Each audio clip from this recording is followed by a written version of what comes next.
저희가 오늘 살펴볼 하나님의 말씀은 에베소서 5장 26절, 27절입니다. 그래서 이 구절만 살펴보는 것은 아니고 이제 이것과 관련 있는 또 유사한 구절들을 같이 살펴보려고 합니다. 그래서 오늘 저희가 이제 세상 속에 있는 그리스도인들의 어떤 순결함, 또 순결하고 거룩하고 의롭게 살아야 된다는 세상 속에서 이제 이러한 것들에 대해서 좀 살펴보려고 합니다. 에베소서 5장 26절부터 27절을 통해서 하나님께서 우리가 이 세상에서 어떻게 살기를 원하시는지에 관해서 좀 살펴보려고 합니다. 에베소서 5장 26절부터 27절 찾으셨으면 다 같이 한번 읽어보겠습니다. 에베소서 5장 26절, 27절, 26절부터 자 시작. 이것은 그분께서 말씀을 통해 물로 씻음으로 교회를 거룩히 구별하고 정결하게 하려 하심이요 또 그것을 점이나 주름이나 그런 것이 없는 영광스러운 교회로 자기를 위해 제시하려 하심이며 교회가 거룩하고 흠이 없게 하려 하심이라. 아멘. 잠깐 기도하겠습니다. 하나님 아버지, 저희를 구원하여 주시고 또 이 세상에서 정말 하나님의 뜻대로 거룩하게 살 수 있는 모든 지침을 주시고 또 능력도 주셔서 감사드립니다. 저희가 주님께서 주신 말씀대로 정말 주님을 믿고 의지하고 살아갈 수 있도록 또 저희를 도와주시기 원합니다. 예수님의 이름으로 기도드렸습니다. 아멘. 우리 세상 속에서 그리스도인이 어떻게 살아야 하는지에 관해서 이제 가장 어떤 기본적인 원칙을 오늘 좀 살펴보려고 합니다. 죄로 가득 찬 세상에서 어떻게 깨끗하고 또 순수하게 살아갈 수 있을까요? 우리는 이 세상이 얼마나 더러운지 어떻게 보면 잘 모를 수도 있어요. 왜냐하면 우리는 항상 이 세상 안에 있기 때문에. 그렇죠? 그러니까 밖에 나갔다 오면, 예를 들면 저도 이제 집에 있다가 이제 갑자기 마트에 가야 된다. 그럼 이제 바로 집 앞에 마트가 있거든요. 그래서 이제 제가 마트에 갔다 와요. 그러면 집이 얼마나 공기가 탔겠다. 좀 더웠다. 이게 확 느껴지거든요. 밖에 나갔다 들어오면. 근데 집 안에만 있을 때는 몰라요. 그래서 전 밖에 나갔다 들어오면서 집이 너무 덥다. 창문 좀 열자 하면 이제 집에 있었던 자매는 뭐가 덥냐? 지금 괜찮은데. 이렇게 얘기를 한다는 거죠. 아니면 공기가 너무 탁하니까 창문 좀 열자 하면 공기가 뭐가 탁하냐?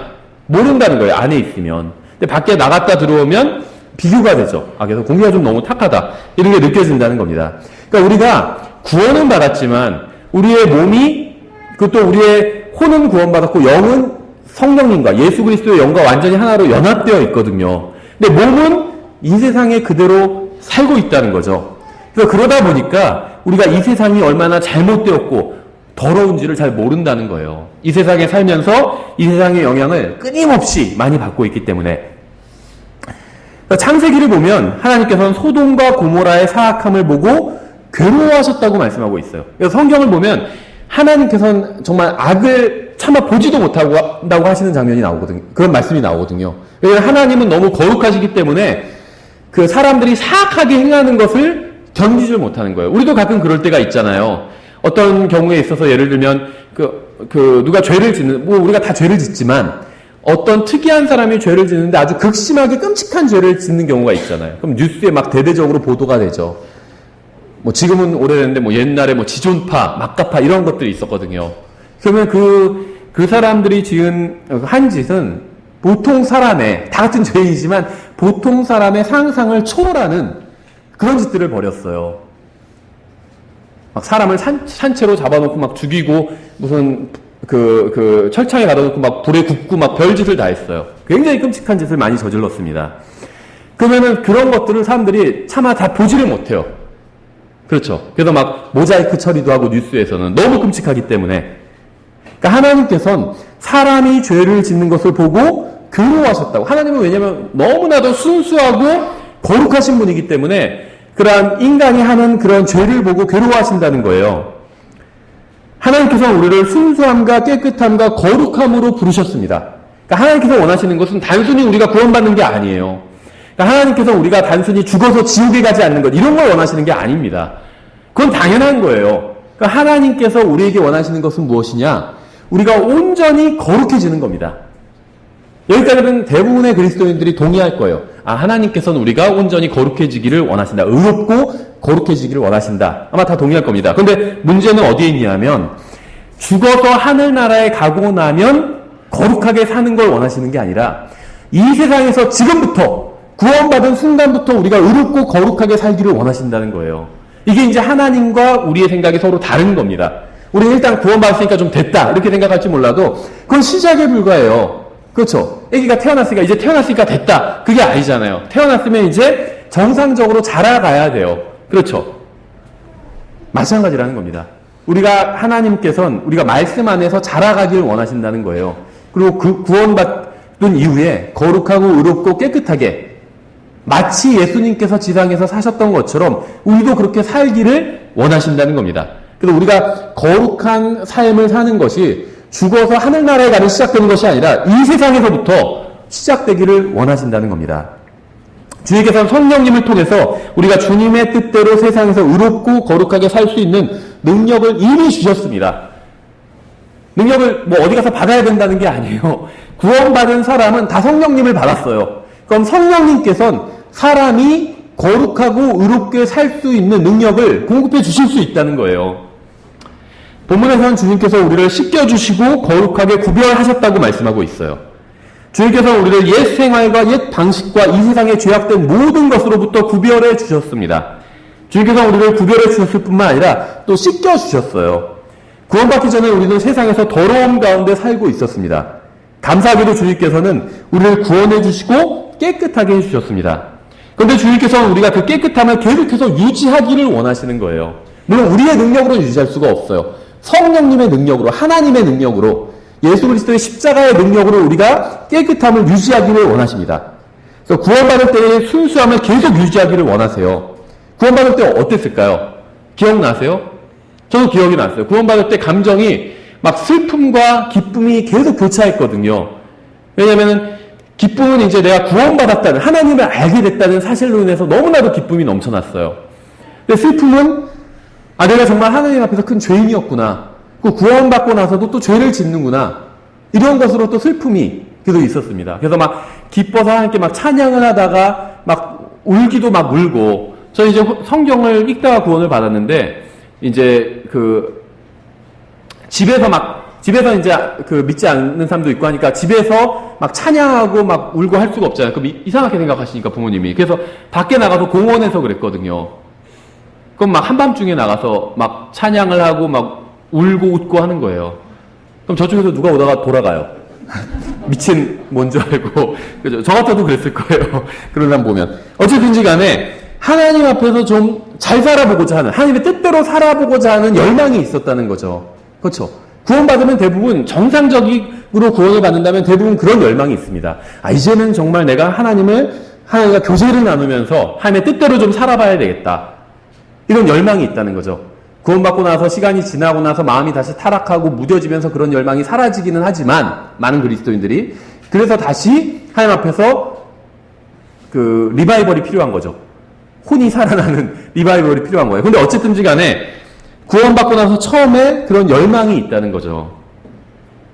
구원받고 나서 이제는 더 죄를 짓고 살아야지. 이런 사람은 거의 없습니다.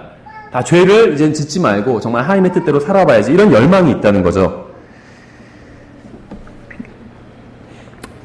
하나님께서 우리가 구원받았을 때 그 순수함, 정말 주님만을 향한 그 마음, 그 순수한 마음을 계속 유지하기를 원하십니다. 하나님께서 예수 그리스도를 통해서 보실 때 우리는 순결하고 순수합니다. 우리가 지난주에 주님 앞에서 엉터리로 산 날이 많이 있지만 그럼에도 불구하고 우리가 구원받았다면 하나님께서 우리를 보실 땐 우리는 예수 그리스도 안에 들어가 있거든요. 그래서 우리를 순수하고 순결하게 보시는 거예요. 그런데 주님께서 원하시는 것은 우리가 순결하게 보이는 것뿐만 아니라 실제로 거룩하고 깨끗하고 의롭게 사는 그 삶을 즐기면서 살기를 원하시는 거예요. 이 차이가 있는 거예요. 즐기면서 살기를 원하시는 거예요. 생각해 보세요. 예수님은 의롭고 거룩하고 깨끗하게 사셨죠. 이 세상에서 사실 때. 그렇죠. 말씀만 유창하게 잘하신 것이 아니라 실제 예수님의 삶도 의롭고 거룩한 삶이었다는 거예요. 여기 가지 팩트죠. 근데 예수님께서 괴로워하시면서 그렇게 사셨을까요? 정말 할 수 없이 사람들이 보니까 내가 그냥 죄를 안 짓고 의롭게 살지만 너무 괴롭다 막 이러셨을까요? 아니에요. 예수님은 기뻐하셨을 거예요. 즐기면서 의롭게 사셨을 겁니다. 하나님께서 원하시는 건 우리도 그렇게 되는 거예요. 그 수준이. 그리고 될 수 있다는 겁니다. 왜냐하면 그렇게 의롭고 거룩하게 사셨던 예수님이 영으로, 성령님은 예수님의 영이니까, 하나님의 영이니까 영으로 우리 안에 들어와 계세요. 그래서 우리가 원하면 그렇게 살 수 있도록 도와주시겠다고 하고 계신 거예요. 그러니까 우리가 의롭고 거룩하게 살지 못한다면 그것은 능력이 없어서가 아니라는 겁니다. 원하지 않기 때문이에요. 그러니까 하나님 앞에서는요, 구원받는 것도 그렇고 영적으로 성장해 나가는 것도 그렇고 다 원하느냐 원하지 않느냐에 달려 있습니다. 사람들이 구원받지 못하는 이유는 원하지 않기 때문이에요. 구원받을 수 없기 때문이 아니라 구원받기 위해서 필요한 모든 것들은 다 준비되어 있습니다. 죄값도 다 치워주셨잖아요. 예수님께서 2000년 전에. 그래서 누구든지 원하기만 하면 와서 값없이 생명수를 마시라, 이렇게 계시록에서도 말씀하고 있잖아요. 그러니까 누구든지 원하는 사람은 구원받을 수 있어요. 그렇죠? 나는 지금 상황이 너무 안 좋아서 구원받을 수 없다, 이럴 수 있는 사람은 아무도 없습니다. 원하는 사람 다 구원받을 수 있어요. 마찬가지로 원하는 사람은 다 예수님처럼 살 수 있다는 겁니다. 이건 불가능한 얘기가 아니에요. 예수님의 영이 구원받은 사람 안에 들어와 거하고 계시기 때문에 도와주실 수 있다는 겁니다. 그래서 하나님께서 우리가 깨끗하게 씻을 뿐만 아니라 계속해서 그 깨끗한 상태를 유지하기를 원하신다는 겁니다. 한번 이런 장면을 상상해 보세요. 어떤 목사님이 예로 들었던 이야기인데, 어떤 여자가 이제 결혼을 하게 되었습니다. 그래서 결혼식 당일이에요. 그래서 이제 그러면 먼저 미리 결혼 예식 시작하기 전에 미리 이제 신랑 신부가 아침 오전에 일찍 가잖아요. 그렇죠? 그래서 아침 일찍부터 시작하거든요, 신랑 신부는. 저도 지금 기억이 가물가물한데 굉장히 사실은 힘들었어요. 그래서 막 주례 살 때 막 졸기도 하고 정말 쓰러지겠더라고요. 너무 힘들어서. 아침 막 새벽부터 일어나가지고 시작을 하니까. 그래서 이게 진짜 나이 들고 못할 짓이다, 막 그런 생각도 했습니다. 어쨌든 간에 그래서 젊을 때 하는 게 좋은 것 같아요. 너무 힘들어요. 나이 들어서 결혼하면은, 주례사 10분 듣는 것도 힘들더라고요. 막 쓰러지겠더라고요. 근데 어쨌든지 간에 아침 일찍부터 준비를 하잖아요. 그래서 웨딩드레스를 입고 이제 결혼을 하려고 합니다. 그럼 이제 웨딩드레스 입을 때 혼자 못 입으니까 막 분들이 도와주고 그러잖아요. 그래서 면사포도 쓰고 이제 웨딩드레스를 완벽하게 차려 입죠. 그래서 예식 시간 훨씬 전부터 준비를 완벽하게 합니다. 그럼 굉장히 아름답게 보여요. 그렇죠? 그런데 갑자기 신부의 친구 중 하나가 나와서 아직 시간이 있으니까, 식이 시작되기 전까지 한 시간이 있으니까 나가서 주차장에서 축구를 하자고 해요. 실제로 그런 일은 없겠지만 만약에. 그래서 신부가 뭐 그러지 뭐 해가지고 웨딩드레스를 입고 축구를 하러 나갑니다. 근데 이제 식이 시작된다는 방송이 울려요. 그래서 부랴부랴 막 축구하다가 이제 결혼식장에 이제 들어갑니다.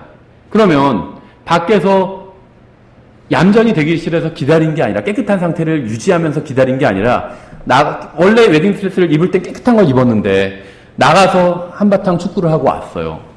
그러니까 웨딩드레스가 막 망가졌겠죠.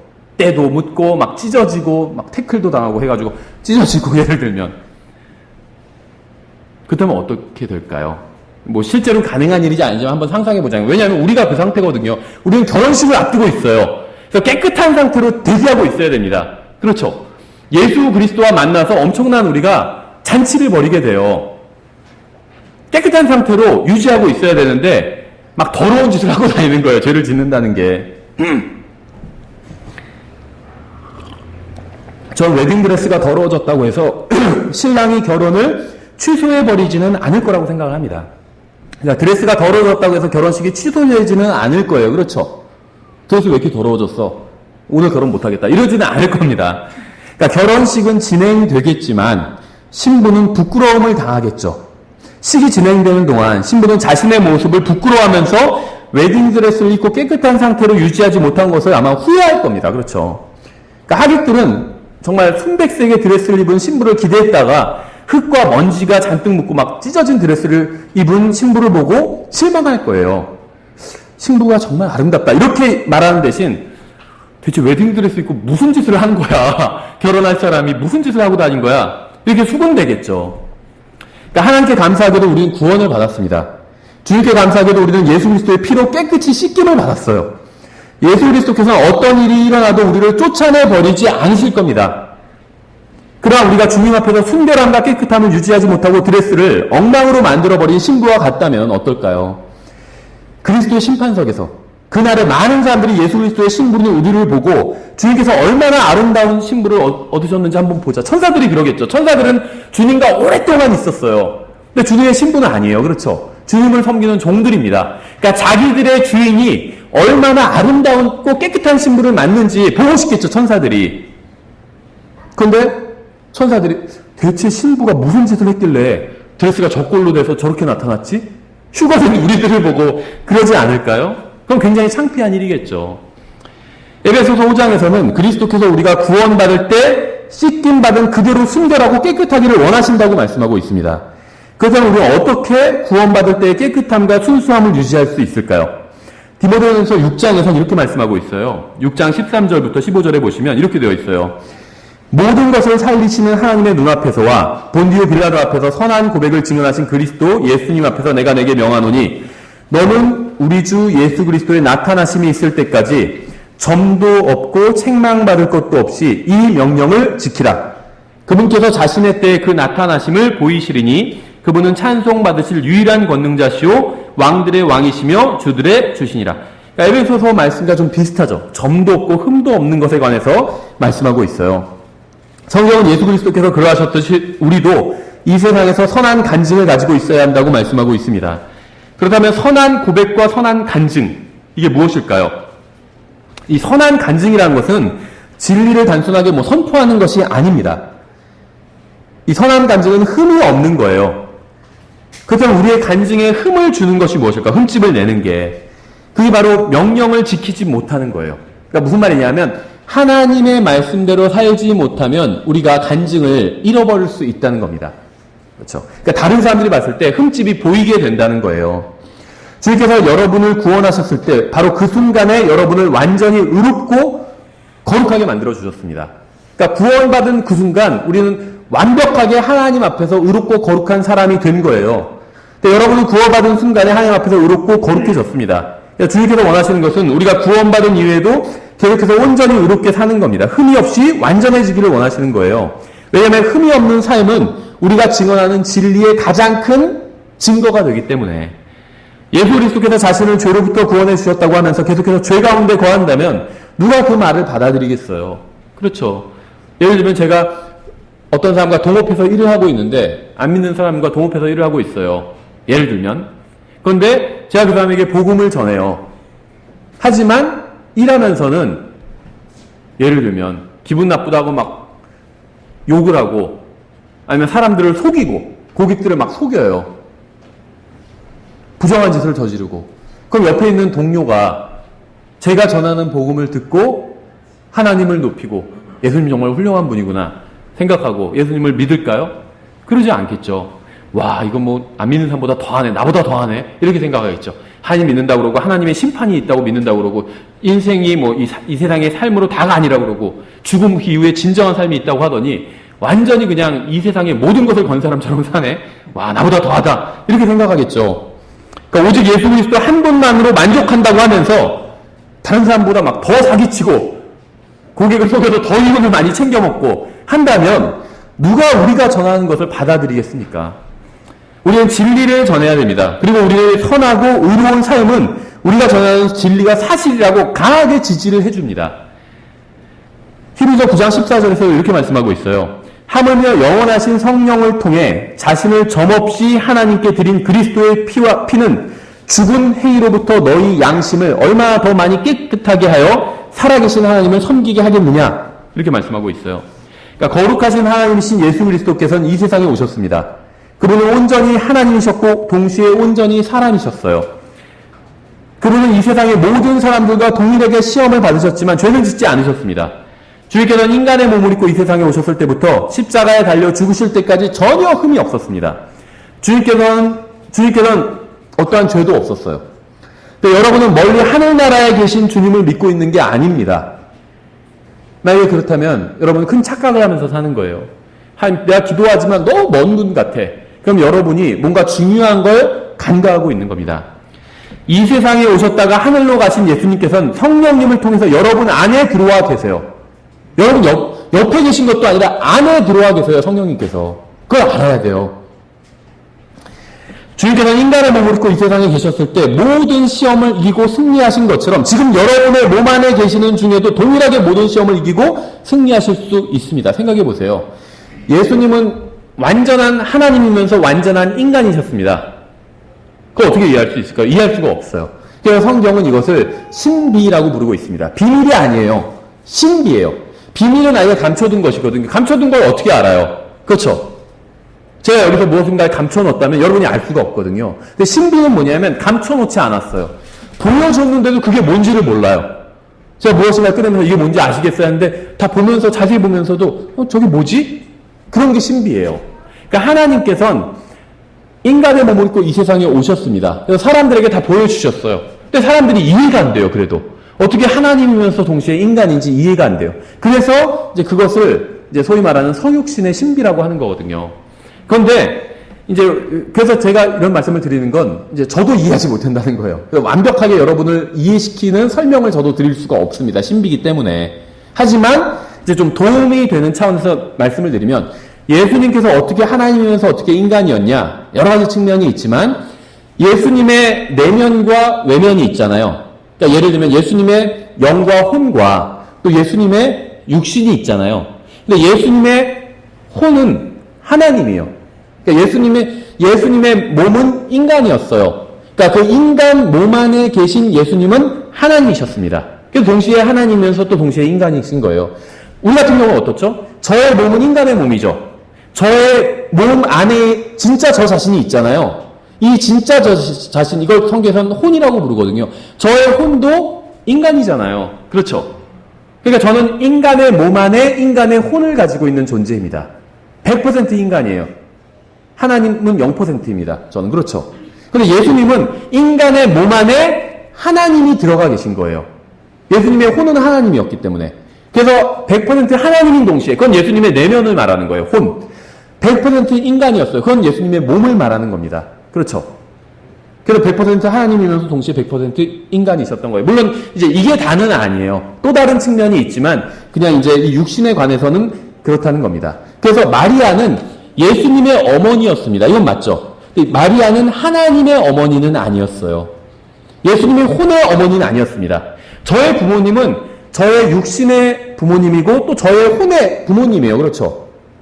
저의 존재는 부모님이 저를 낳으시면서 출생하게 된 거니까. 물론 만드신 건 하나님께서 만드셨지만. 근데 예수님의 몸은 마리아의 태 속에서 예비가 됐습니다. 그래서 예수님의 몸을 낳은 건 마리아가 낳은 게 맞아요.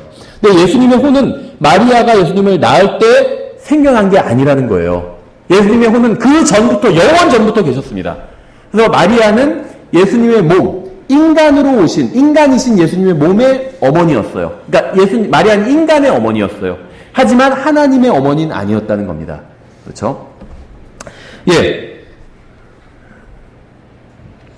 그래서, 요점이 왜 얘기를 했냐면, 예수님께서 하나님이신데 인간의 몸 안으로 들어오신 거잖아요.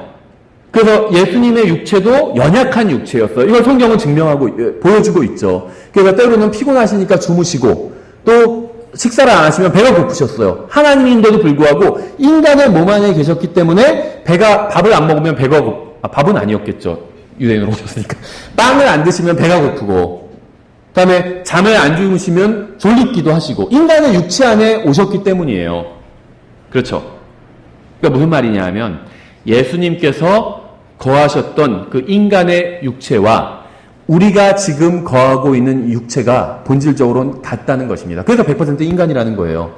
그런데 예수님께서는 그 불완전한 인간의 육체 안에 거하시면서 완벽하게 그것을 운행하셨죠. 그 육체를. 완벽하게 그 육체를 통제하셨어요.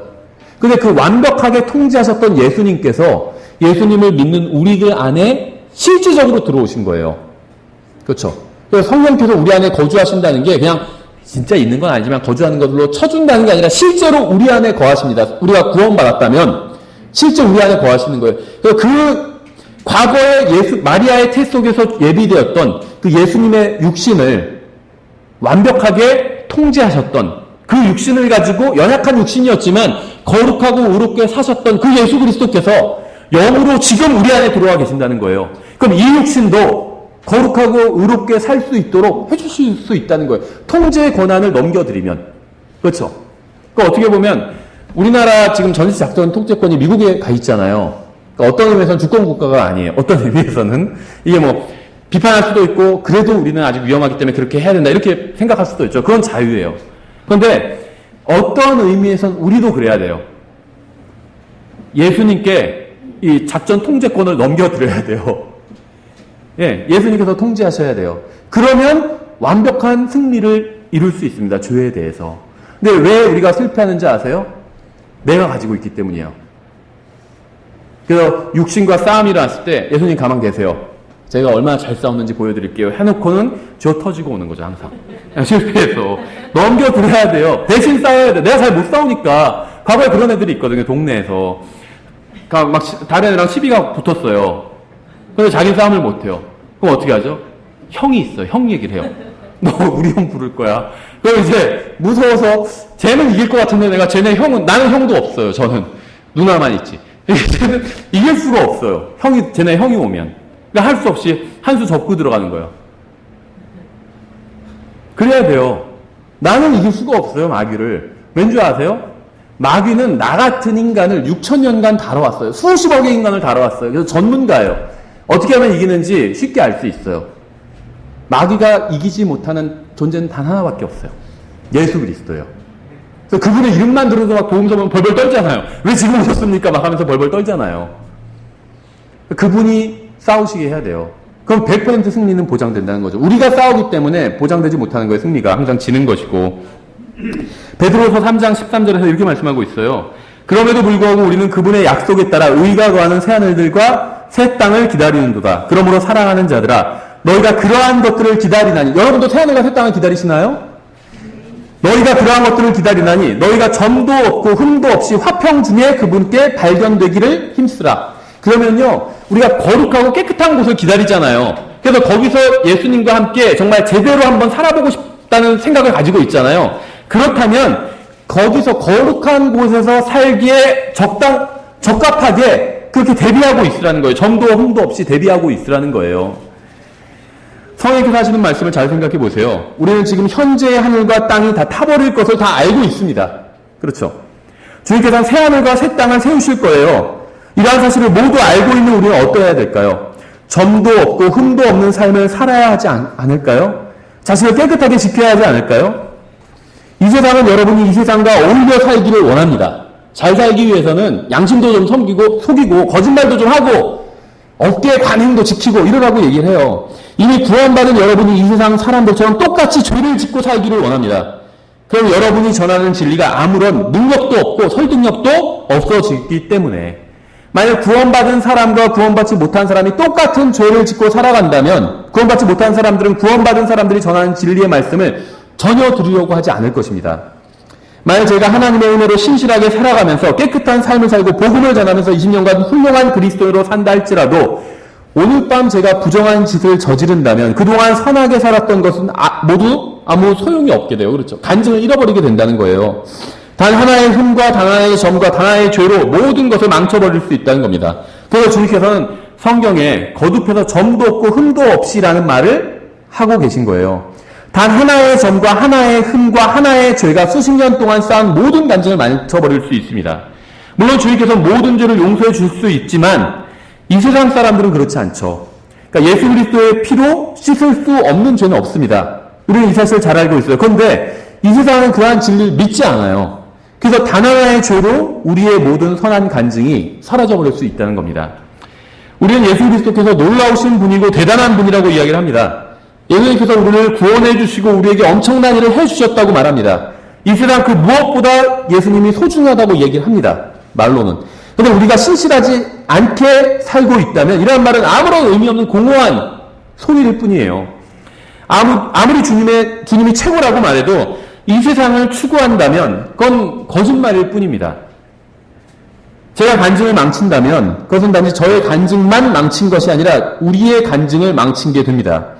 여러분 개인의 간증은 단지 한 사람만의 간증이 아니라 우리 모두의 간증이에요. 우리는 그리스도의 몸 안에 다속해 있기 때문에. 손이 죄를 지으면 손만 잘못한 게 아니잖아요. 그렇죠? 손이 죄를 지었다면 몸 전체가 죄를 지은 거예요. 그 몸 전체의 명예가 실추되는 겁니다.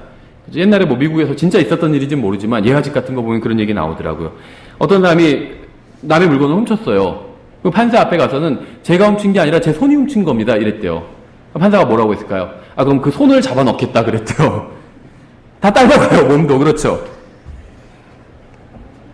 단 한 사람의 그리스도인이 죄를 짓고 간증을 망친다면 그리스도의 몸 전체가 비난을 당하고 간증을 잃어버리게 됩니다. 저는 어떤 그리스도인들도 간증을 잃지 않기를 바랍니다.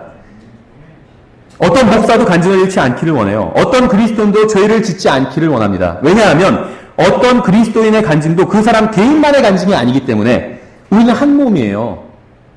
여러분요, 이제는 어떤 의미에서는 공인이에요, 공인.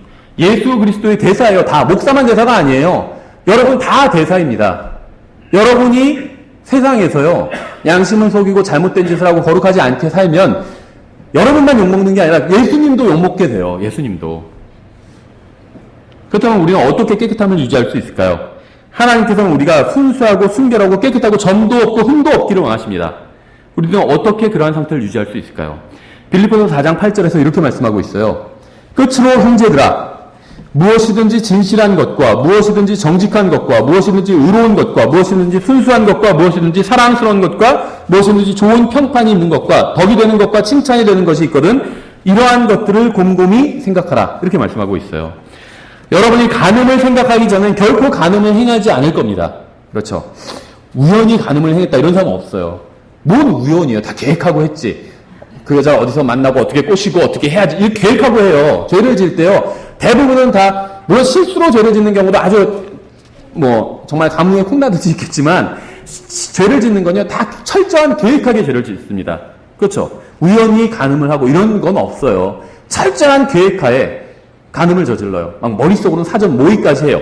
야, 이런 멘트를 날리고 이렇게 해서 뭐 어디 봐준 모텔로 데리고 가야지. 이렇게 해서 죄를 짓는 거예요. 간음을 하는 거예요. 그렇죠.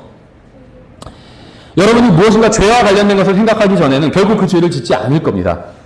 뭐 알아야 죄를 짓거든요. 그래서 악에는 죄는 어린아이가 되라고 말씀하고 있거든요. 선에는 그러니까 선한 일은 어른이 되라고 말씀하고 있어요.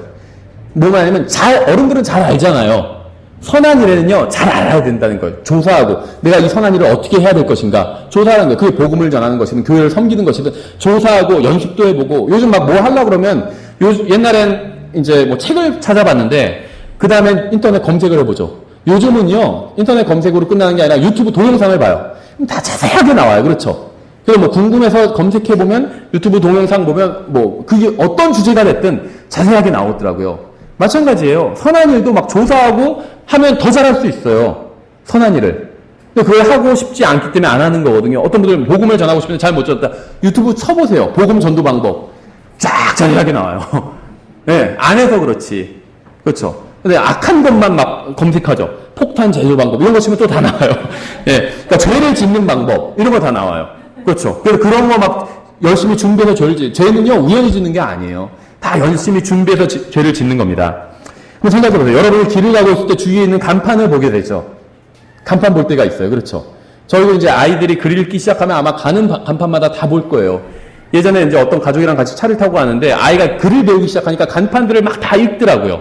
그래서 뭐 어떤 술집 이름에서 뭐 똥 싼 바지 막 그렇다고 막 간판 다 읽으면서 가는데 민망한 것들도 다 읽으면서 가요.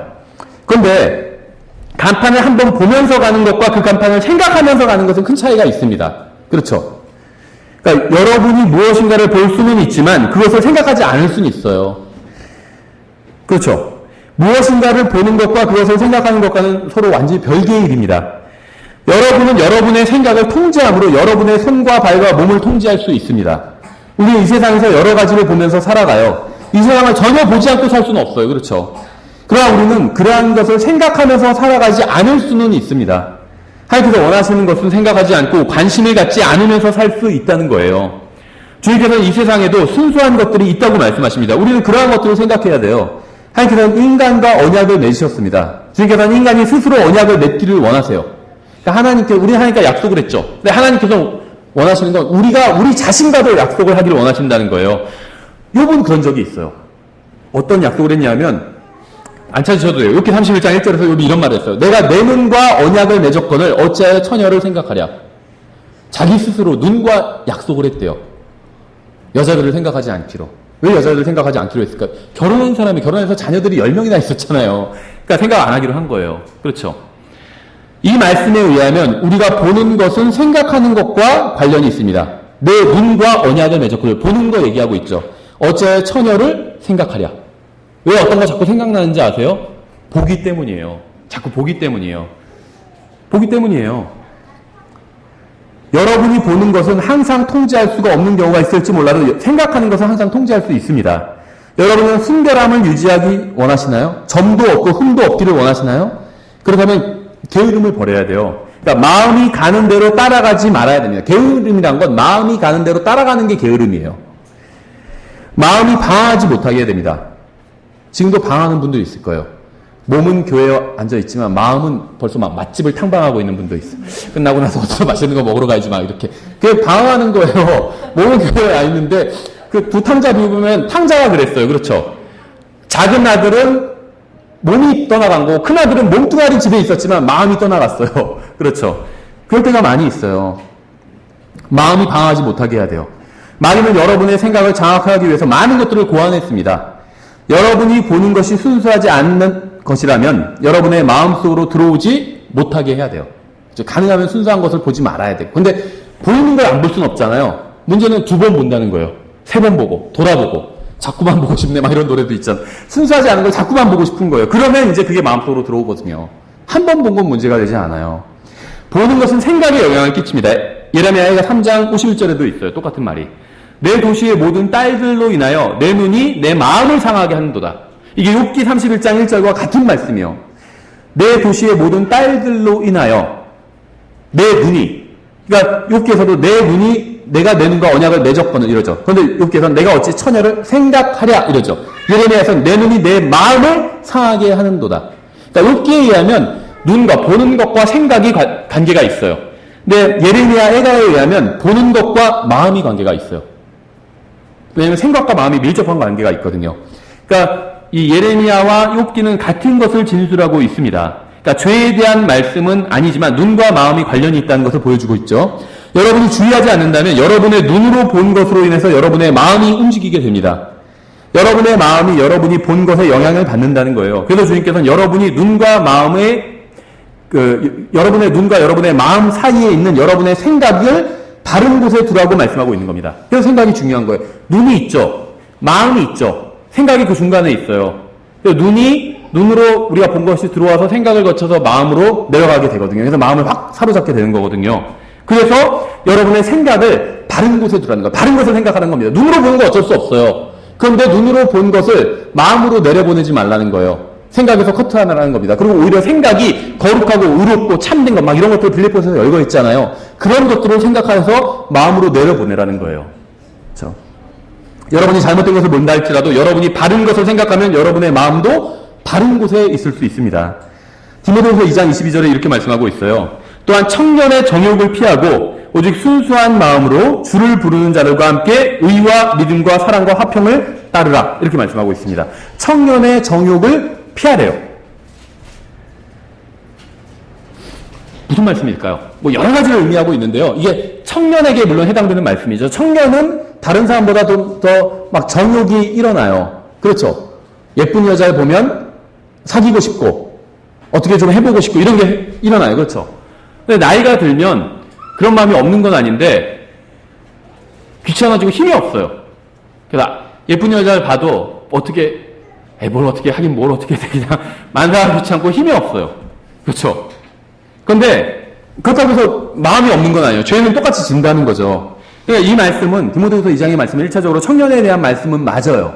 그런데 이제 저는 그 이상을 의미하고 또 우리가 그 이상으로 적용할 수 있다고 생각을 합니다. 생각해 보세요. 드라마나 영화를 보면 정욕이 나와요. 청년의 정욕이 나옵니다. 음행을 일삼고 간음을 일삼는 이야기들이 아무렇지도 않게 나와요. 근데 이것이 드라마에 나오는 주인공들이 대부분 그런 짓을 하는 게 청년들이에요. 그렇죠? 일반적으로 나이 든 사람들이 뭐 불륜하고 이런 걸 드라마 소재로는 잘 안 삼아요. 왜냐하면 그러면 시청률이 안 올라가거든요. 그러니까 좀 젊고 예쁘거나 뭐 그런 사람들이 불륜을 하고 이런 걸 드라마 소재로 삼거든요. 그래야지 시청률이 올라가요. 그래야지 왜냐면 그 감정이입이 되거든요. 그렇지 않나요? 나이 들거나 예를 들면 막 못생기거나 이런 사람이 무슨 불륜을 하면 추하게 보여요. 감정이입이 안 돼요. 근데 마귀가 의도하는 건 죄를 아주 아름답게 포장하는 게 마귀의 의도거든요. 그러면 예쁘고 젊고 이런 사람들이 무슨 죄를 짓는 게 나와야 돼요. 그래야지 감정이입이 되거든요. 그래야지. 나도 나중에 기회가 되면 저렇게 해보고 싶다. 이런 생각이 들거든요. 한번 생각해 보세요. 어떤 사람이 여러분에게 총을 겨눴는데 그것을 피할 수 있다면 어떡하실래요? 총을 겨눴어요. 근데 내가 피할 수가 있어요. 그럼 어떻게 하실래요? 당연히 피하겠죠. 칼을 들이댔는데 내가 피할 수 있다면 어떻게 하실래요? 피하겠죠, 당연히. 미친 개가 막 물려고 그래요. 그런데 내가 피할 수 있다면 어떻게 하실래요? 1번, 미친 개한테 팔을 내준다. 2번, 피한다. 피하겠죠. 그렇죠. 차가 경적을 울리면서 돌진해 올 때 피할 수 있다면 피하겠죠. 주님께서 쓰는 말씀을 이해하실 수 있나요? 여러분의 육신이 나는 저 여자를 원해, 나는 저 남자를 원해, 나는 그걸 볼 거야, 나는 그것을 원해 라고 말할 때 미친 개나 자동차나 총을 피하듯이 피하라는 겁니다. 왜냐하면 하나님의 말씀에 의하면 미친 개나 자동차나 총이나 칼보다 이런 죄가 우리에게 더 치명적인 상처를 입히기 때문이에요. 그래서 피하라는 거예요. 우리 문제가 무엇인지 아세요? 우리는 육신의 위험은 피하면서 영과 혼의 위험은 피하지 않는다는 거예요. 구원받는데 저는 지금 구원받지 못한 사람들 얘기하는 게 아니에요. 그 사람들은 아예 감각이 없는 거고 구원받은 사람들에 대한 이야기예요. 피할 수 있는데도 피하지 않고 끝까지 버틴다는 겁니다. 이거 굉장히 어리석은 거예요. 미친 개나 돌진하는 자동차를 피하도 죄와 이 세상의 더러움을 피해야 됩니다. 어떤 사람이 총을 들고 온다면 피해야 돼요. 칼을 들고 온다면 피해야 됩니다. 맞서 싸우면 안 돼요. 그렇죠. 칼을 들고 오는데 내가 어떻게 해봐야지 생각하면 안 돼요. 그냥 도망가야 돼요. 누가 칼 들고 오면. 마찬가지로 여러분이 죄를 짓도록 한다면 피해야 됩니다. 여러분의 간증을 망치려고 한다면 피해야 돼요. 그리스도의 심판석에서 후회하게 될 짓을 하려고 한다면 누가 그런 짓을 유혹하거나 아니면 내가 그런 상황에 빠질 것 같다면 바로 피해야 됩니다. 도망가야 돼요. 성경은 마귀는 대적해서 싸우라고 했는데 죄는 도망가라고 했거든요. 이길 사람이 없어요. 죄를 이길 사람이 없어요. 그렇죠? 요셉 같은 경우도 그 보디발의 아내가 유혹하니까 어떻게 했어요? 마귀야 올라가라면서 싸우지 않았어요. 못 이겨요. 도망갔어요. 그렇죠? 그러니까 막 붙잡으려고 옷을 붙잡아서 막 옷이 벗겨지는데도 두고 도망갔잖아요. 그렇게 해야 되거든요. 죄는 그렇게 도망가야 돼. 죄를 이길 수 있는 사람은 아무도 없어요. 예전에 제가 신학교 다닐 때도 학생들 중에 일반 신학교를 다닌 적이 있었는데 학생들 중에 그 신학교 근처에 역이 있었는데 그 역에 집창촌이 있었어요. 집창촌이. 그래서 거기에 복음을 전하러 간다는 거예요. 교수님이 말리더라고요. 그냥 딴 데서 평범한 사람들에게나 복음 전하라고. 나중에 거기는 너희 더 나이 들면은 가서 복음 전하라고. 지금 가지 말라고 그러더라고요. 저는 그 옳은 조언을 했다고 봐요. 그 교수님이. 그렇죠. 피해야 돼요. 못 이겨요. 예, 집창촌에서 일하는 여자를 그 젊은 그리스도인이 못 이겨요. 도망가야 돼요.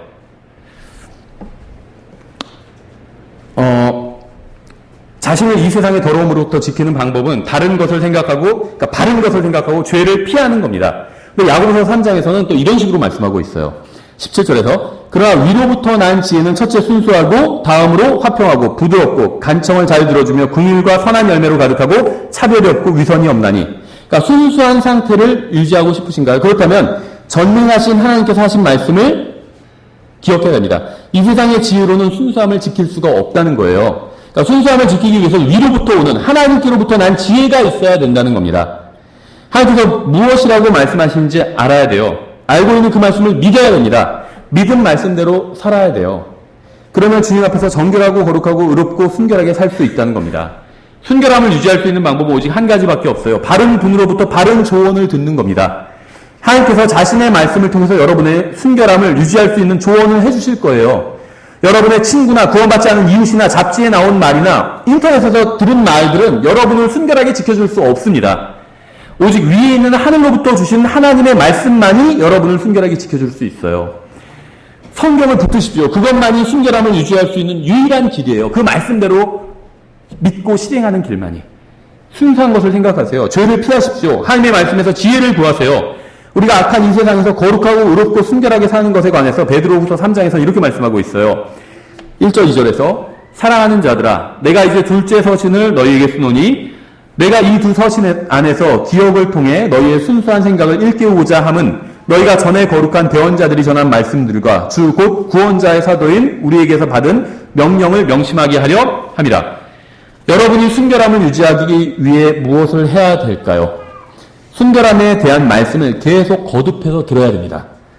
여러분이 이미 이 주제에 대해서 충분히 알고 있다고 생각할 거예요. 그래, 뭐 말씀대로 하면 되지. 그걸 모르는 사람이 어디 있어요?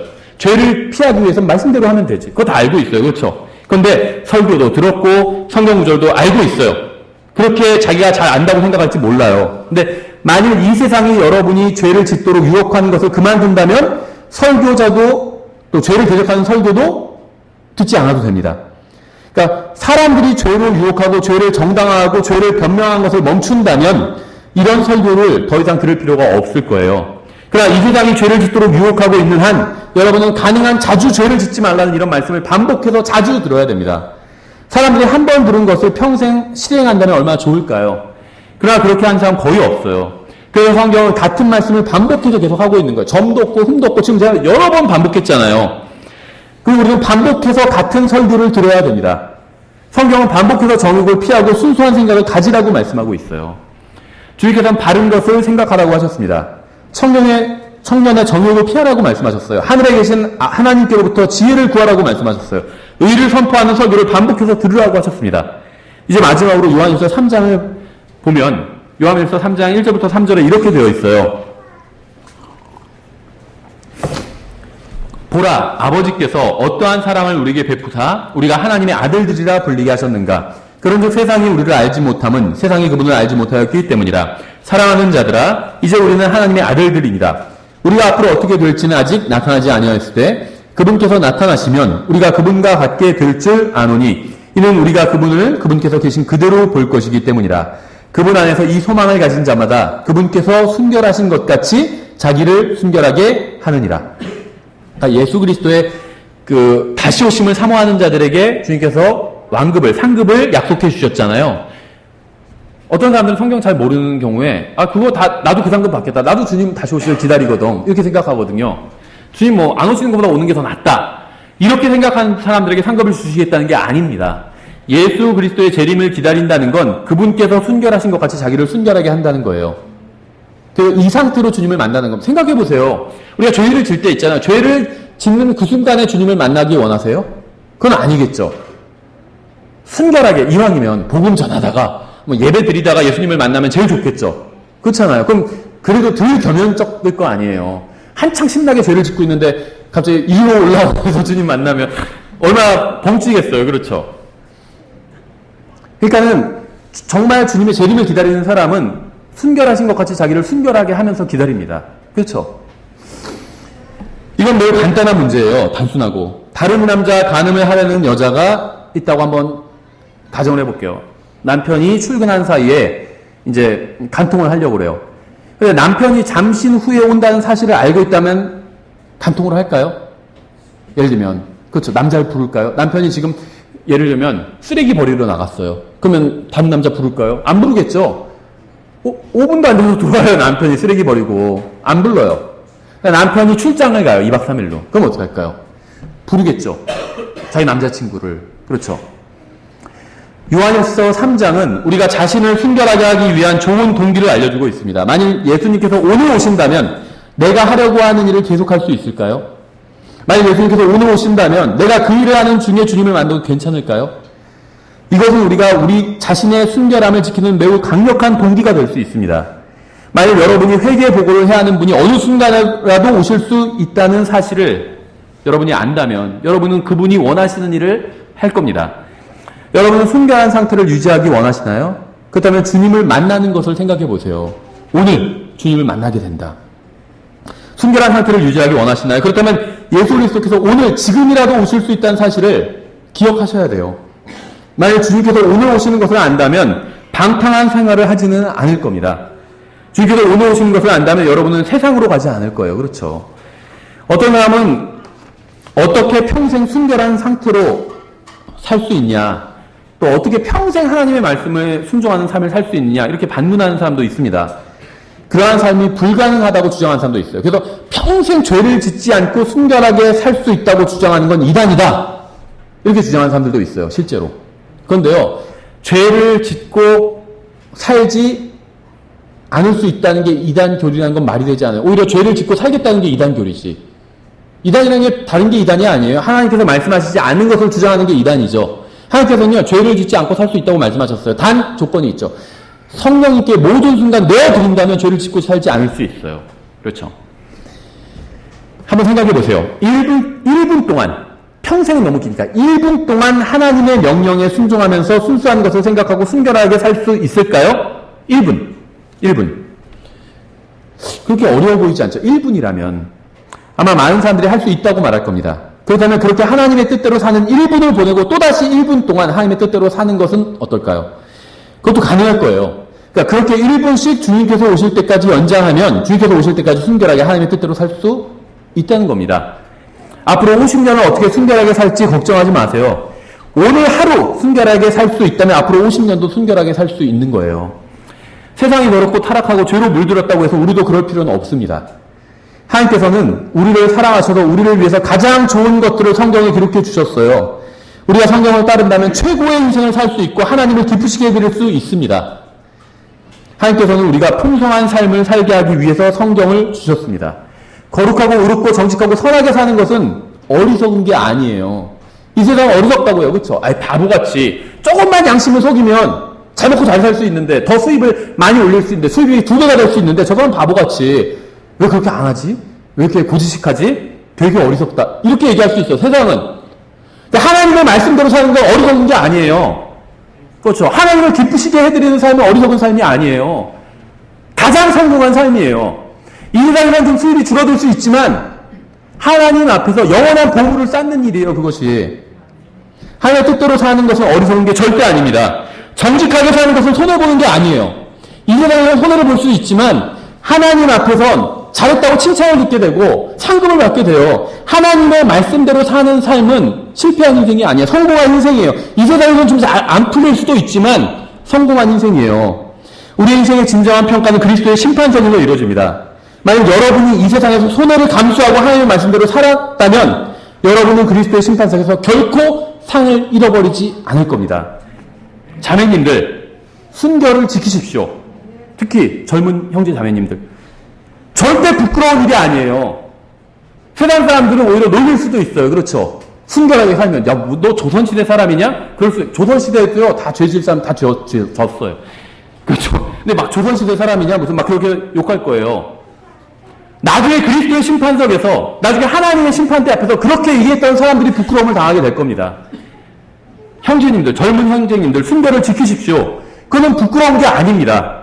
세상과 타협하지 마십시오. 여러분이 구원받았다면 여러분 안에 계신 성령께서 의롭고 거룩하고 순결하고 하나님의 말씀대로 살고자 하는 여러분을 도와주실 겁니다. 하나님께서 모든 것을 준비해 주셨어요. 그래서 누구든지 원하는 사람은 구원받을 수 있습니다. 마찬가지로 누구든지 의롭고 경건하고 거룩하게 살고자 하는 사람은 그렇게 살 수가 있습니다. 우리에게는 하나님의 말씀이 있고 그 말씀의 저자이신 성령님께서 계시기 때문에 십자가로 더러운 생각과 죄와 마귀를 이기신 예수 그리스도께서 우리 안에 거하고 계십니다. 의롭고 거룩하고 정직하게 살아보십시오. 하나님의 말씀대로 한번 살아보세요. 주님의 의가 우리를 통해서 세상에 드러나기를 원합니다. 주님의 말씀이 우리 안에서 이루어지기를 원합니다. 예수 그리스도 안에서 이루어졌듯이 우리 안에서 또 주님의 말씀이 그대로 성취될 수 있다는 거예요. 만약에 우리가 우리 안에 계신 하나님께 우리의 통치권을 내어드린다면 거룩한 삶이 이 세상에서의 거룩한 삶도 가능하다는 겁니다. 예, 그래서 기도하고 찬송하고 마치겠습니다. 기도하겠습니다. 하나님 아버지, 저희를 단순히 구원해 주실 뿐 아니라 저희가 주님의 뜻대로 이 세상에서 의롭고 거룩하게 살아갈 수 있는 모든 능력을 주셔서 감사드립니다. 그러나 주님, 저희가 때로 주님의 말씀에 무지하고 또 주님을 믿지 못해서 주님의 말씀을 믿지 못해서 주님의 말씀대로 살기보다는 우리의 자신의 생각대로 또 이 세상에서 하는 말대로 그렇게 살아온 적이 너무나도 많이 있습니다. 주님, 이 순간 저희가 마음을 바꿔서 주님의 말씀대로 살고자 결심하고자 합니다. 저희는 너무나도 연약합니다. 주님께서 저희를 도와주셔서 이 세상에서 주님께서 의롭고 거룩하게 사셨듯이 저희도 그렇게 의롭고 거룩하게 살다가 기쁨으로 주님을 만날 수 있도록 주님께서 저희의 삶 가운데, 인생 가운데 역사해 주시기 원합니다. 예수님의 이름으로 기도드렸습니다. 아멘.